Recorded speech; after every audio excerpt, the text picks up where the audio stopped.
En cada mensaje que Yeshua dicta a las 7 asambleas en Asia Menor, él comienza con elogios sobre las cosas que ellos están haciendo bien, pero luego confronta a aquellos que piensan que la gracia es excusa para hacer lo que ellos quieran. La gracia nunca fue ni será una licencia para violar los mandamientos de Dios. La gracia es un empoderamiento divino para vivir una vida santa, justa y piadosa en medio de un mundo enfermo, torcido y perverso. Su gracia nos permite hacer lo imposible. Yeshua no ignora los pecados de Balán, Jezabel o los Nicolaitas. Les dice que corrijan sus caminos o él personalmente los destruirá junto con sus doctrinas demoníacas. Yeshua puede ser tolerante, pero el rey regresará y usará todos los medios a su disposición para hacer una limpieza general y desechar la basura. Puede ser que su misericordia dure para siempre, pero su tolerancia a la hipocresía tiene sus límites. Ese es el mensaje a las iglesias de Asia Menor en el primer siglo, y ese mensaje es aún más relevante al día de hoy. El fin de la era está sobre nosotros.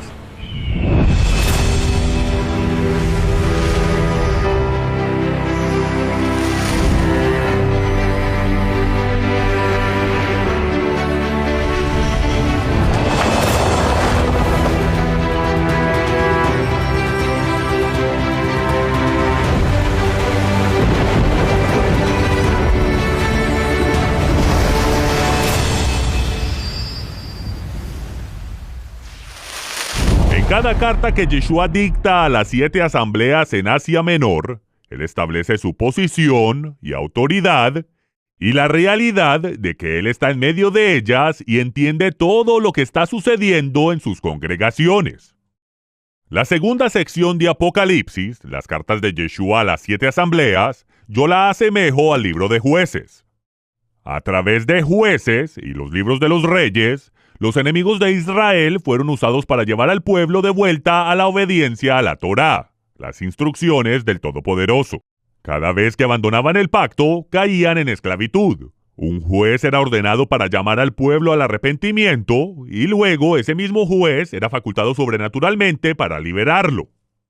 El último juez de Israel, antes de que Saúl fuera ungido rey, fue Samuel. Samuel fue instruido para advertir al pueblo de lo que sucedería si elegían a un rey para que los gobernara. Jehová dijo que él era su rey, pero si insistían en tener un rey de carne y hueso, ese rey usaría su poder para abusar de ellos. El libro de los jueces recalca repetidamente una y otra vez una sola declaración, la cual se reitera una última vez en las palabras finales del libro. En estos días no había rey en Israel. Cada uno hacía lo que bien le parecía. El primer libro de Samuel nos revela que el último versículo de Jueces no es del todo correcto. No había un rey de carne y hueso presente con ellos, pero su verdadero rey era el Dios del cielo. Pero como no había rey de carne y hueso en Israel, todos hacían lo que bien les parecía, incluyendo idolatría, robo, adulterio, asesinato, violación, sodomía, y los sacerdotes levíticos vendiendo sus servicios religiosos al mejor postor. Yo considero el libro de Jueces como un libro profético que aborda específicamente lo que sucede hoy. Yeshua no está personalmente presente como el rey de carne y hueso que reinará desde el trono de su padre en Jerusalén. Y debido a que nadie lo ve, cada uno hace lo que bien le parece en sus propios ojos. Yeshua sabe lo que está pasando en su nombre. Las mismas abominaciones detalladas en el libro de Jueces son referidas por Yeshua en sus cartas a las iglesias en Asia Menor, y son las mismas abominaciones que ocurren en la iglesia de hoy. Israel fue castigado una y otra vez cuando abandonó los mandamientos de Dios y adoptó las tradiciones paganas y fiestas babilónicas del culto al sol. Así como el Todopoderoso corrigió a Israel cuando se apartó de la senda, Yeshua también corrige a su pueblo de cualquier manera que sea necesario. Guerras, colapso económico, enfermedades, plagas, sequías, despojo de armas, e imposición de impuestos hasta el punto de pobreza. Todo está ahí en el libro de Jueces y en el libro de Apocalipsis. Pablo se refirió a las implicaciones proféticas del pasado en sus cartas a los santos en Corinto. Todas estas cosas le sucedieron a Israel y fueron escritas como testimonio e instrucción para nosotros, quienes nos encontramos al fin de la era. Seríamos tontos si ignoramos las lecciones de la historia y las advertencias de Yeshua sobre los problemas que asolarán la tierra antes de que venga a rescatar a sus siervos a la trompeta final. Después de que Yeshua establece su autoridad como el Rey omnisciente, él comienza su exhortación a las iglesias con elogios por lo que han estado haciendo bien. A la asamblea en Esmirna escribió: el primero y el postrero, el que estuvo muerto y vivió, dice esto: yo conozco tus obras, y tu tribulación, y tu pobreza, pero tú eres rico. También conozco la blasfemia de los que dicen ser judíos y no lo son, sino sinagoga de Satanás. En todas sus cartas, Pablo usa los términos judíos e Israel indistintamente. Judío es un término español antiguo que designa a un israelita que vivía en el reino de Judá, a diferencia de un israelita que vivía en el área gobernada por el reino del norte de Israel. Judea estaba poblada por israelitas de todas las tribus, pero los gobernantes de Judea eran de la tribu de Judá. La primera vez que el término Yehudí o judío se usó en las escrituras fue justo antes de que Jerusalén fuera conquistada por Nabucodonosor y los habitantes de Judea fueran llevados cautivos a Babilonia. En el Evangelio de Juan, el término judío es utilizado principalmente en referencia a la secta de los fariseos, pero la mayor parte del mundo desconoce esta distinción. Pablo, o más adecuadamente Shaul, era un israelita de la tribu de Benjamín, que nació en Tarso y fue educado en la escuela de Gamaliel, en Jerusalén. Shaul se refirió a sí mismo como judío porque fue criado en la religión de los fariseos.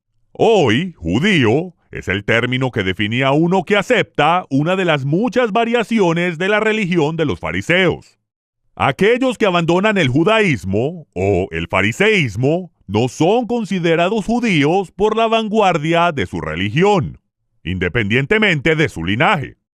Hoy se les puede negar la ciudadanía israelí incluso a descendientes directos del rey David por creer en Yeshua, porque ya no son considerados judíos de religión. Ese es el problema de identidad de muchos descendientes israelitas de sangre que confiesan a Yeshua como Mesías. La religión del judaísmo dice que ellos ya no son judíos. Y si las altas esferas del gobierno definen judío como una religión, y de hecho lo hacen, entonces están en lo cierto. Esta crisis de identidad hace que muchos seguidores de Yeshua, que provienen de contextos culturales judíos, acepten los atavíos exteriores del fariseísmo para que se vean y se sientan más judíos. Pero muchas de estas tradiciones hechas por el hombre son contrarias a las escrituras y están en violación directa a las instrucciones de Yeshua a sus discípulos. Pero si se define a los judíos, como está en las escrituras, un descendiente del área de Judea, entonces uno puede ser legítimamente llamado judío mesiánico. Pero independientemente de cómo se defina el término judío, no se puede decir que Abraham fue el primer judío. Abraham fue el primer hebreo, ibrí, el primero en cruzar y salir de Babilonia por orden del Todopoderoso. Del mismo modo, en el libro de Apocalipsis, los hijos de Abraham, por fe, son ordenados a avar, a cruzar y salir de Babilonia. En su carta a Esmirna, Yeshua reconoce que el peso de los insultos vino de aquellos de la sinagoga farisea en Esmirna. Aceptaron una religión apóstata hecha por hombres y se alinearon con el adversario. Shaul escribió a los creyentes en Colosas advirtiéndoles que no permitieran que nadie los juzgara con respecto a la comida, bebida, la forma de respetar un día sagrado, luna nueva o el Shabbat. Ni los paganos de Colosas, ni los fariseos que seguían las doctrinas y los mandamientos de hombres. Tanto en Esmirna como en Colosas, aquellos que siguieron el judaísmo rabínico en lugar de seguir a Moisés, juzgaron a otros según las reglas y regulaciones que ellos inventaron. Ahora, les pregunto, ¿hay alguna diferencia entre una sinagoga farisea que juzga e insulta a los que no se someten a sus reglas y tradiciones hechas por hombres y una congregación cristiana, cuyas reglas hechas por hombres también sirven para juzgar e insultar a aquellos que no siguen sus tradiciones paganas adoptadas? El mundo cristiano dice ser el Israel espiritual, mientras que el mundo judío dice ser el Israel físico. Reafirmo que estos dos sistemas religiosos hechos por el hombre se han alineado inadvertidamente con las obras del adversario. Yeshua estableció las reglas y habló de manera clara sobre la verdad que separaba los mandamientos de Dios de la religión inventada por los fariseos y los sistemas religiosos inventados por aquellos que llaman a Jesús el Cristo. Pablo dijo que ninguno de estos hombres les juzgue, y Yeshua invalidó sus insultos con uno propio. Ellos son la sinagoga, la iglesia, la asamblea de Satanás. Amigos, eso sí que es un insulto. Y nadie jamás insultó a los religiosos mejor que Yeshua.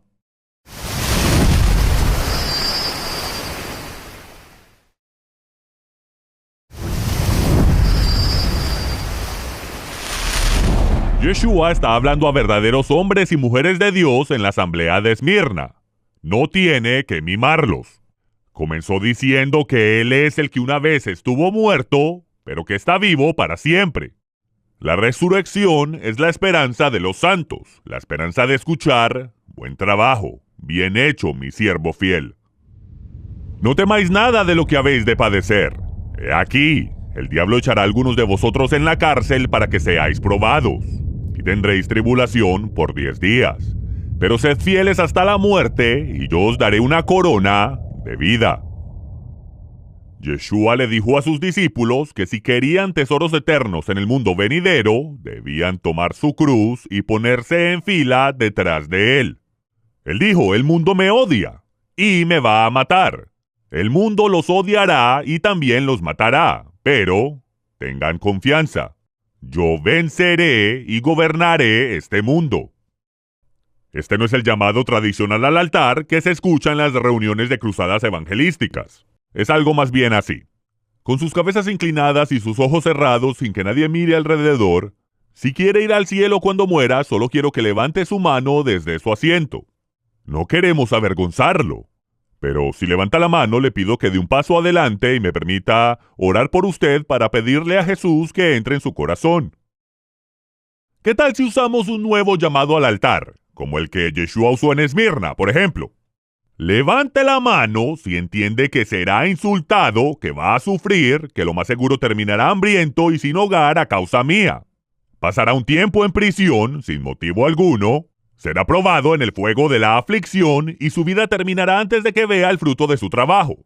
Pero si es fiel hasta la muerte, será recompensado con la corona de la vida eterna. Ahora que sabe que no va a vivir una vida tranquila y sin dolor, no tema. Tome su cruz, que está en la parte de atrás de la iglesia, arrástrela hacia el altar, mientras nadie tiene la cabeza inclinada y todo ojo está abierto para ver y criticar cada uno de sus movimientos durante el resto de su vida. Todos los cristianos tibios estarán esperando ansiosamente que usted se equivoque para que puedan sentirse mejor consigo mismos. Ahora, este sí es un llamado que dejaría por fuera a los tibios calientabancas para ser salvos, pero sería mucho menos engañoso que ofrecer el mantra de salvación para entrar por la puerta ancha que he escuchado 1,000,000 de veces desde la niñez. Tendréis tribulación por 10 días, pero sé fiel hasta la muerte y yo te daré la corona de la vida. Es de gran importancia entender que Esmirna es la única congregación que Yeshua no corrige, sino que elogia y alienta. ¿Por qué? porque están en plena batalla. Han soportado insultos, persecución, y se les ha prometido más sufrimiento y encarcelamiento injusto a manos de un gobierno corrupto. ¿La motivación? No temas. Sé fiel hasta la muerte, y te recompensaré por la eternidad. Pero, ¿por qué dice que solo tendrán tribulación por 10 días? De nuevo, la parábola de Isaías cuenta la historia mejor. Porque el eneldo no se trilla con trillo, ni sobre el comino se pasa rueda de carreta, sino que con un palo se sacude el eneldo y el comino con una vara. Sin embargo, el grano es triturado, porque si no tendría que trillarse con una vara para siempre. Pero hasta esto se logra con la rueda de una carreta, no bajo los cascos de los caballos. Esta es la obra de Jehová Sebaot, el Señor de los ejércitos. Este es un consejo sabio y una estrategia excelente. 10 días de tribulación es un periodo relativamente corto de tiempo. Hay 10 días entre Yom Teruah, el día de trompetas, y Yom Kippur. En una sombra profética del cumplimiento de las fiestas del otoño del Señor, se sugiere una guerra de 10 días que llevará a la nación de Israel al borde de la destrucción. Y a menos que el Todopoderoso intervenga, Israel dejaría de existir. Pero en la culminación de esa guerra, Israel recibirá toda la tierra desde el Éufrates hasta el Nilo. Toda la tierra prometida a Abraham y a su hijo Isaac por un pacto de sangre para siempre. 10 días para los santos de Esmirna representa un periodo de tiempo extremadamente difícil, pero relativamente corto. Un corto periodo de trilla. No se necesita la rueda de una carreta para trillar el comino, pero el pisoteo de los cascos de los caballos es lo que será necesario para aquellos que se niegan a escuchar y obedecer las palabras del profeta. El que tiene oído, oiga lo que el Espíritu dice a las asambleas. El que venciere, no sufrirá la segunda muerte.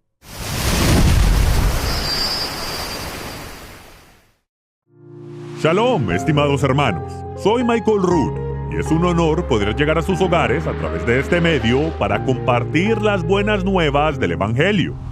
Tengo más de 40 años de estar enseñando las raíces hebreas de la fe cristiana y habiendo vivido en Israel por muchos años, he tenido la oportunidad de estar en contacto directo con fascinantes descubrimientos arqueológicos e históricos que confirman la veracidad de las escrituras hebreas.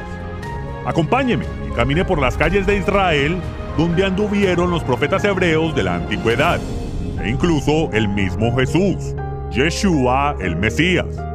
Descubra las historias y los secretos que se encuentran en las páginas de las Escrituras y cómo impactan nuestra generación hoy en día. El verdadero evangelio del reino le será revelado de una manera que cambiará su paradigma. Prepárese para un rudo despertar.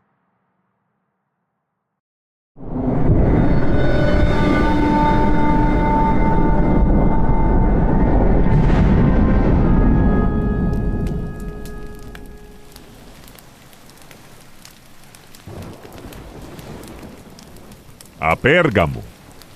El que tiene la espada aguda de 2 filos dice esto: yo conozco tus obras y dónde moras, donde está el trono de Satanás. Pero retienes mi nombre y no has negado mi fe, ni aun en los días en que Antipas, mi testigo fiel, fue muerto entre vosotros, donde mora Satanás.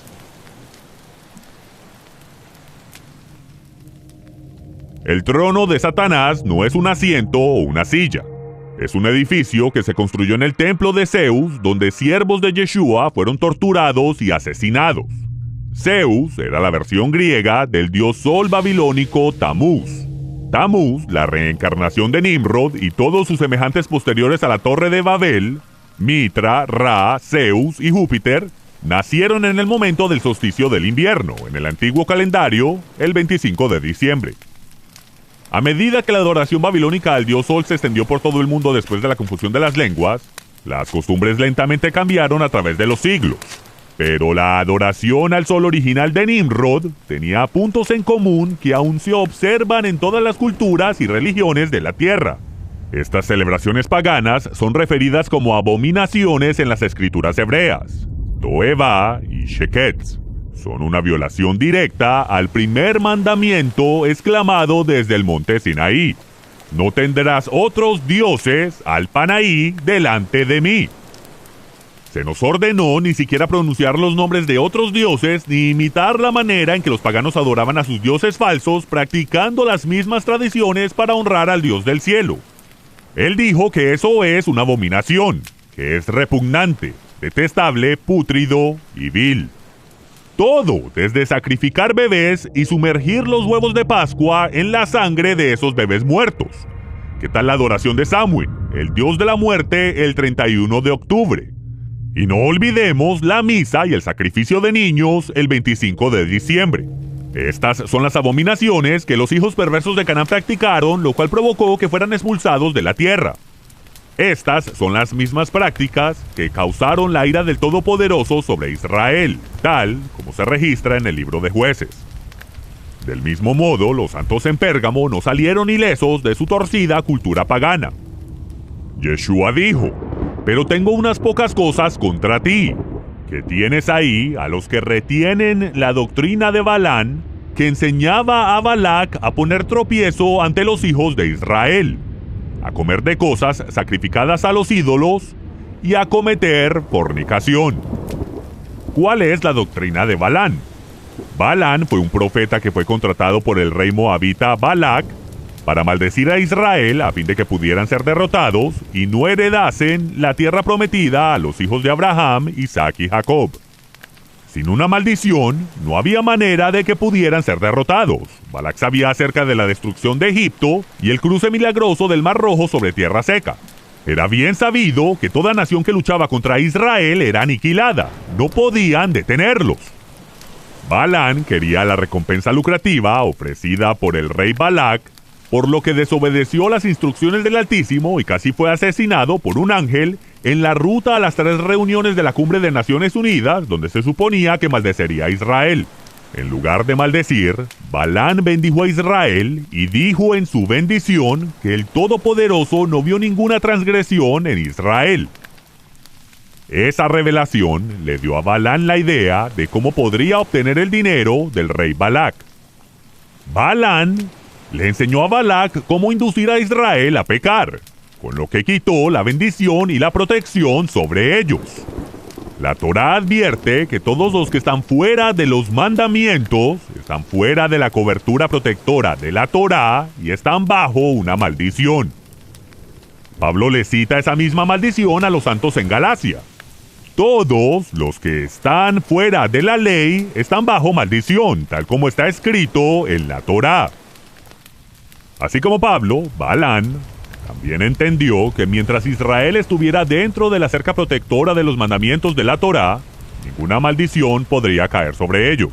Así que Balán le instruyó a Balac a usar a las prostitutas del templo pagano y así seducir a los hombres de Israel para que entrasen a adorar a Baal, a comer de todos sus sacrificios y participar en actos sexuales que están prohibidos en la Torá. Cometer fornicación en hebreo es literalmente involucrarse en asuntos de ervá, actividades sexuales prohibidas que están claramente detalladas en la Torá. Una vez que los hombres de Israel fueron atraídos a los placeres ofrecidos por las prostitutas del templo, violaron los mandamientos de Dios y miles de ellos murieron. Tan pronto que Israel se ocupó de su pecado, ejecutando a los ofensores, mataron al rey Balac y a su codicioso profeta Balán también. En Pérgamo hubo quienes vivieron y promovieron un estilo de vida inmundo y de perversión de la gracia, oponiéndose a los mandamientos de Dios. Y esto fue promovido por aquellos que aceptaron la enseñanza y la práctica de los nicolaítas. Donde quiera que se institucionalice la jerarquía nicolaíta, el liderazgo eventualmente se involucra en asuntos de ervá, abusando de aquellos que están debajo de ellos. Esto se ha convertido en una epidemia, en una institución religiosa, la cual también es el pináculo de la jerarquía nicolaíta y de los que cubren sistemáticamente el abuso y tráfico de mujeres y niños. Yeshua le dice a la asamblea en Pérgamo que limpie su desorden, que se arrepienta, o de lo contrario él luchará contra ellos con la espada de su boca. El que tiene oído, oiga lo que el Espíritu dice a las asambleas. Para aquellos que vencieren estos desafíos, Yeshua les permitirá comer del maná escondido en el momento de necesidad. Y al final, les dará una piedra blanca, y en esa piedra escribirá un nuevo nombre que ningún hombre sabe, excepto aquellos que la reciben.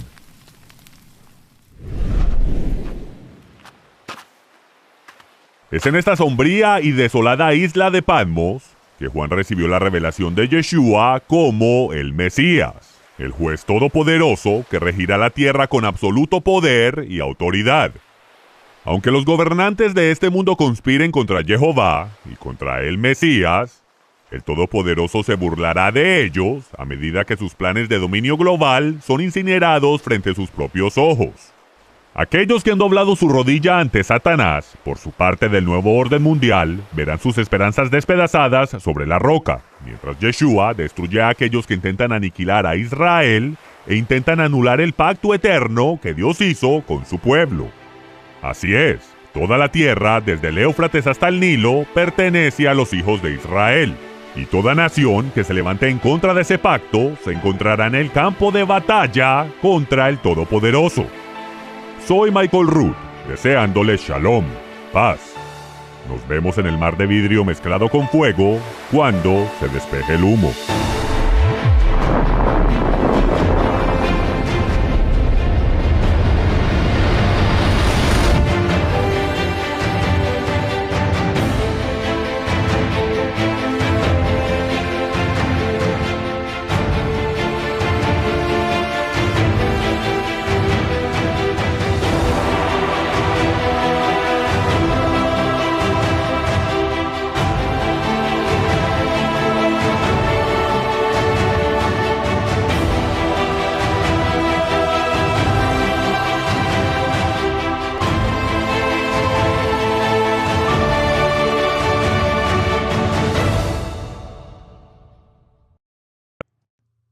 Este programa, que esperamos haya sido de bendición el día de hoy, lleva cientos de horas humanas en producción y postproducción, y esto es sin contar las horas que toma el doblaje al español.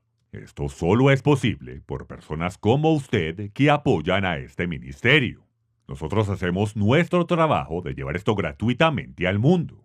Y es por esto que ahora les pedimos que consideren las palabras de Yeshua. Habéis recibido de gracia dad. Shalom, seguidores de la Torá. Si les ha gustado este video, por favor presionen el me gusta y compártanlo con sus amigos. Suscríbanse a nuestro canal y presionen la campanita para que reciban inmediatamente notificación cuando haya material nuevo disponible. No olviden visitar nuestra página unrudodespertar.tv y bajar nuestra aplicación en iPhone o Android para poder continuar compartiendo la verdad de las Escrituras.